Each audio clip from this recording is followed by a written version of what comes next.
Bismillahirrahmanirrahim. Assalamualaikum warahmatullahi wabarakatuh. Alhamdulillahilladzi hadana lihadza wa ma kunna linahtadiya laula an hadanallah.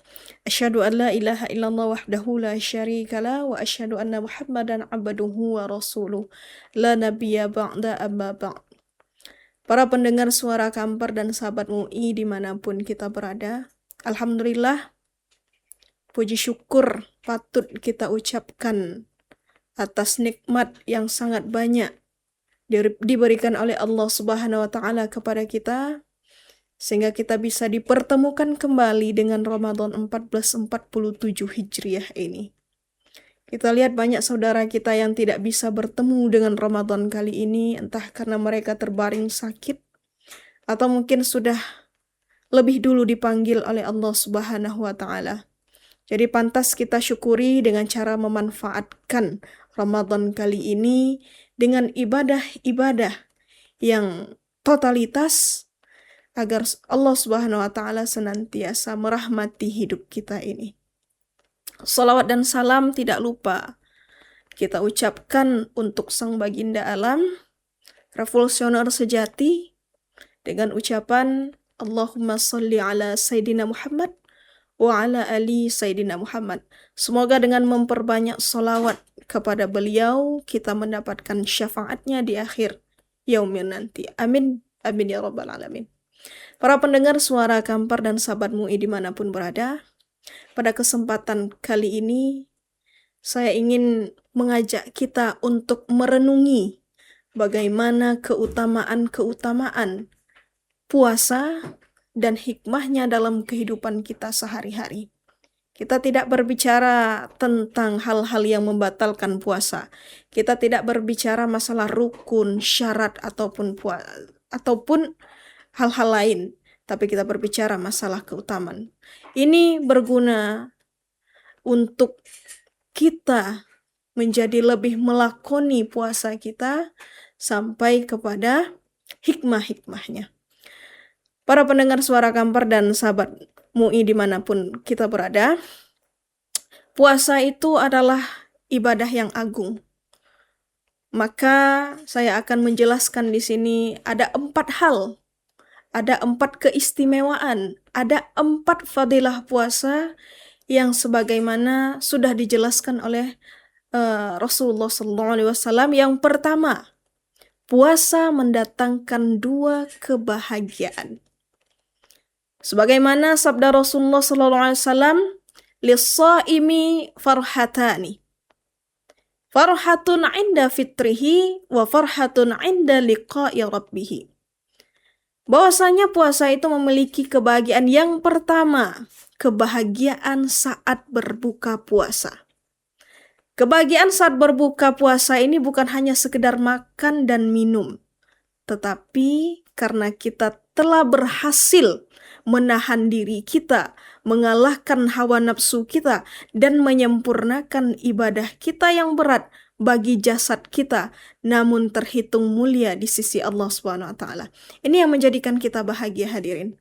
Kemudian yang kedua, farhatun 'inda liqa'i rabbih. Kebahagiaan ketika bertemu Allah Subhanahu wa Ta'ala kelak di akhirat. Nah, lalu kebahagiaan yang seperti apa yang dijelaskan dalam hadis ini? Kebahagiaan yang kedua ini, di akhirat kelak orang yang berpuasa akan melihat bagaimana pahala puasanya. Melihat ampunan Allah yang diberikan kepadanya. Melihat balasan syurga yang diberikan kepadanya. Maka setiap rasa lapar, setiap rasa haus yang kita rasakan ketika siang Ramadan, itu akan berbuah manis ketika kita melakukannya dengan ikhlas, dan kita akan bahagia ketika bertemu Allah Subhanahu wa Ta'ala. Itu adalah fadilah puasa yang pertama. Lalu apa pesan pentingnya dari fadilah puasa pertama ini? Jangan ukur puasa kita hanya dengan beratnya di dunia, tetapi kita harus melihat bagaimana manisnya di akhirat. Para pendengar Suara Kampar dan sahabat MUI dimanapun berada, yang kedua, fadilah puasa itu adalah kita diberikan pintu khusus, jalan istimewa menuju surga. Sebagaimana sabda Nabi SAW, apa kata Nabi? Inna fil jannati baban. Sesungguhnya di dalam surga itu ada satu pintu. Yuqalu lahu ar-rayyanu. Pintu itu bernama pintu ar-rayyan.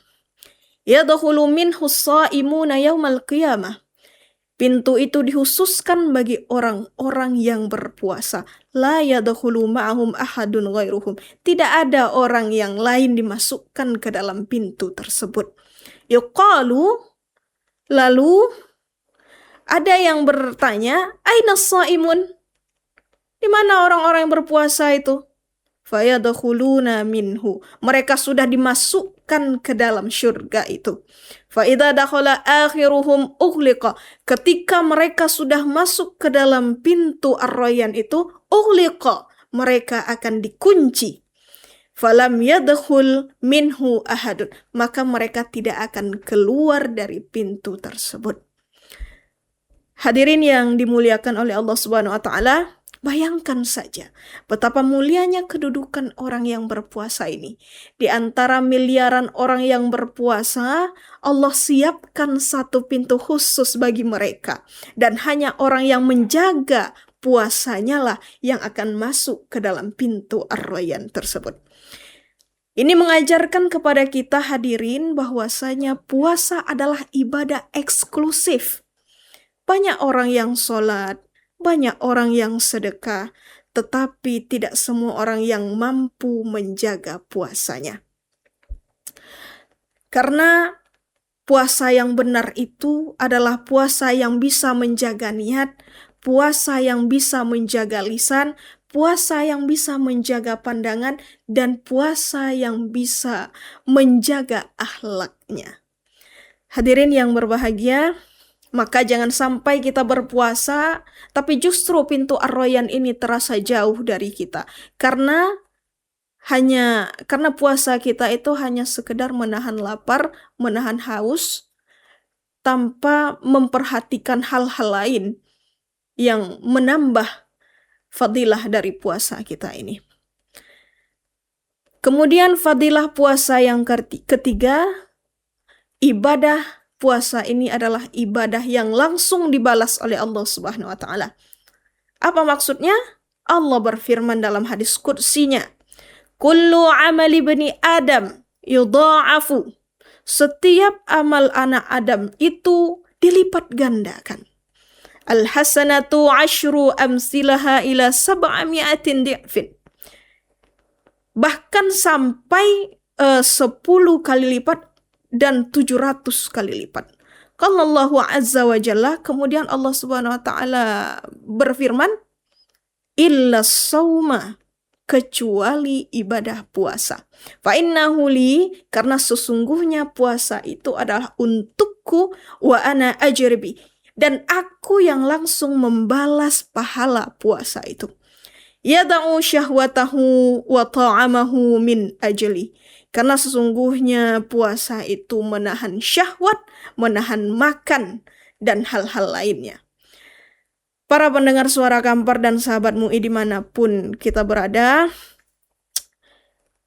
saya tekankan sekali lagi mengapa puasa itu menjadi istimewa. Karena puasa adalah ibadah yang paling tersembunyi. Ibadah yang paling tersembunyi itu hanya kita dan Allah yang tahu. Orang bisa melihat sholat kita berapa rakaat. Orang bisa melihat sedekah kita berapa duitnya.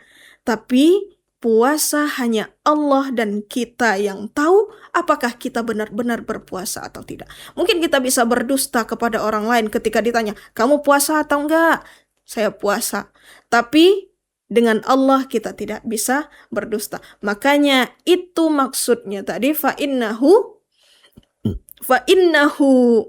li wa ana ajrilah.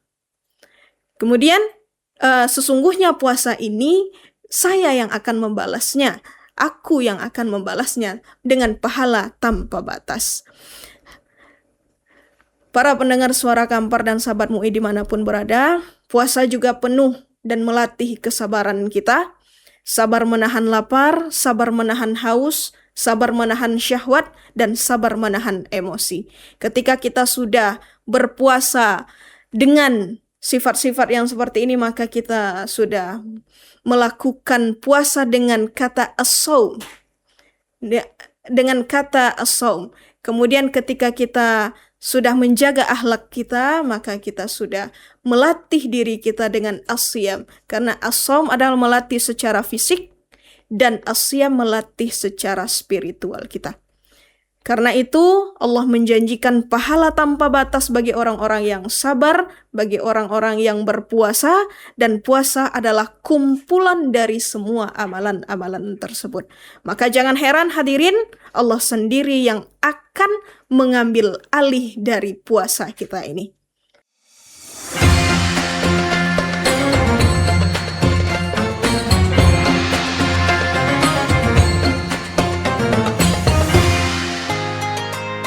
Ramadan adalah bulan penuh rahmat dan ampunan, bulan di mana setiap doa dilangitkan dengan harapan dan setiap amal kebaikan dilipat gandakan pahalanya. Puasa bukan hanya tentang menahan lapar dan dahaga, tetapi tentang menjaga hati, menahan amarah, serta memperbaiki diri menjadi lebih sabar dan lebih ikhlas. Ramadan adalah madrasah jiwa, tempat kita belajar arti syukur, arti berbagi, dan arti kedekatan kepada Allah Subhanahu wa Ta'ala. Mari manfaatkan bulan yang mulia ini dengan memperbaiki sholat, memperbanyak tilawah Al-Quran, dan memperluas sedekah. Jangan biarkan Ramadan berlalu tanpa perubahan dalam diri kita. Semoga Ramadan membawa keberkahan, kedamaian, dan ampunan bagi kita semua.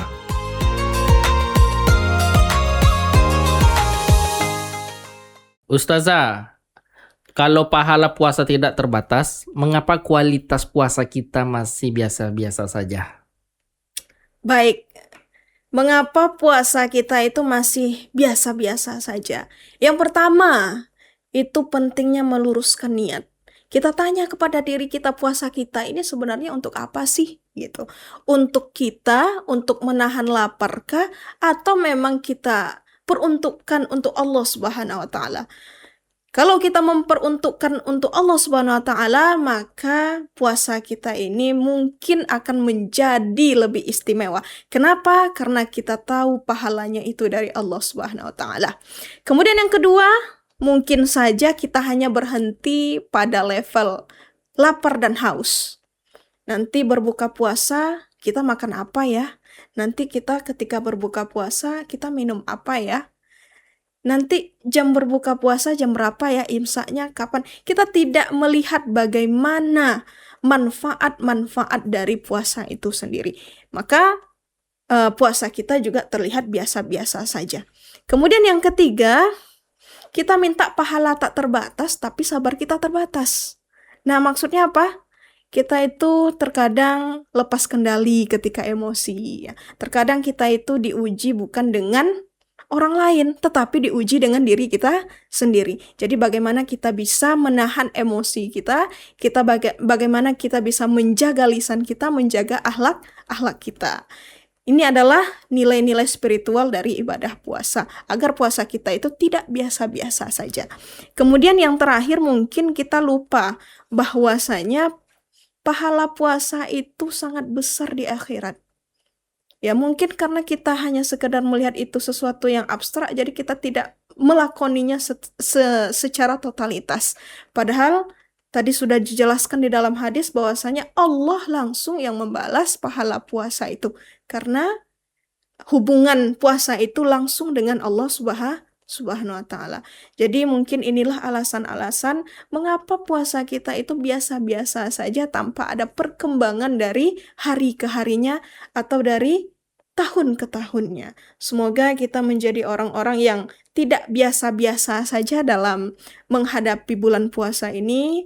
Kita tambah dengan ibadah-ibadah sunnah kita tambah dengan ibadah-ibadah yang lain kita. Karena apa? Karena sesungguhnya bulan puasa itu adalah syahrun ibadah, yaitu bulan yang penuh ibadah. Semua ibadah-ibadah kita itu dicatat, ditulis oleh Allah Subhanahu wa taala. Demikian hadirin yang dapat saya sampaikan. Terima kasih atas segala perhatian. Mohon maaf atas segala kesalahan. Akhirul kalam, wabillahi taufiq wal hidayah. Wassalamualaikum warahmatullahi wabarakatuh.